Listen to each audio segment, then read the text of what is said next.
problem. Does that shifter of yours need lessons on how to keep you satisfied?" He jerked his hips forward and leered at my modest cleavage peeking out from my V-neck t-shirt. I gave him a flat stare. His grin widened. "I've got some instructional videos. I'll lend them to your boy Merrick. I'm sure it's better for everyone when you're not so, tense." Without a second thought, I let my dagger fly, and was rewarded when the vampire dodged to the right, in the exact same direction I'd aimed my weapon. The vampire froze as the blade lodged in his chest, just to the left of his heart. I leaped forward, grabbing his neck with one hand. How's this for tense? I spun him around and slammed his back into the lamppost just because I could. Tantor reached for the knife, no doubt desperate to get it out of his chest, but I beat him to it, wrapping my free hand around the hilt. That's what you get for spewing lewd comments about my relationship with Dax. Make one more move and I'll end you. All it will take is one twist of this blade and your heart will be shredded. Got it? He gulped, then nodded. "Now, why are you following me?" I asked through clenched teeth, more than ready to be done with Allcot's flunky. "Does your boss want something?" He averted his gaze and shook his head. "You're lying." I tightened my grip around his neck. None of Allcot's people did anything without his approval. If one of his vampires was following me, the city's most notorious vampire hunter, he'd ordered it. What does he want? "Nothing," Tantor spat out, his voice barely audible from the force of my hold. I didn't have the time or patience for this. And honestly, I didn't give a shit what Allcot wanted.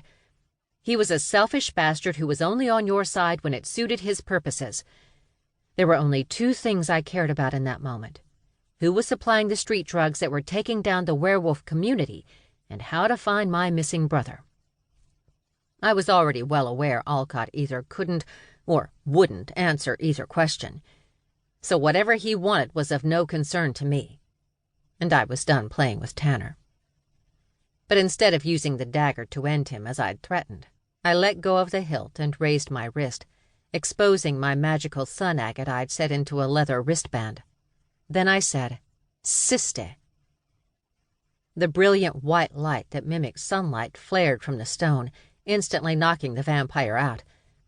He slid to the pavement, eyes rolled to the back of his head. His knees hit the ground, and he started to careen forward. I quickly reached for him, catching him before he fell flat onto my dagger. Killing him wasn't in the plan. Not one of Allcot's vamps. Taking out one of his without due cause would mean war. I laid him out on the sidewalk, pulled out my phone, and called the office. My handler picked up on the first ring. "What do you need?" Xena asked. "Transport crew. I've got a downed vamp, knocked out, minor knife wound to the chest." I rattled off the location and crouched near the vamp. "They're on their way," Xena confirmed. Then she added, "I see it's been a long day for you. Try to stay out of trouble for the rest of the evening, huh?" I let out a humorless laugh. "I was headed to the library, Xena. Blame this one on Allcot. I don't know what he's up to, but I'm in no mood for his bullshit. Once they get his goon back to the Void, it's up to the director what she wants to do with him." Xena let out a low whistle. "Allcot again. He's a piece of work." "You're telling me." "I'll be in tomorrow morning to do the paperwork," I said. "Tell Director Halston I've gone home for the night." "Is that where you're going?" Xena asked, her tone skeptical. "Nope." She chuckled. "I didn't think so." After we ended the call, I yanked my dagger out of Tantor's chest. The wound was deep, but being that he was a vampire, there was very little blood. Good. That meant he hadn't fed recently.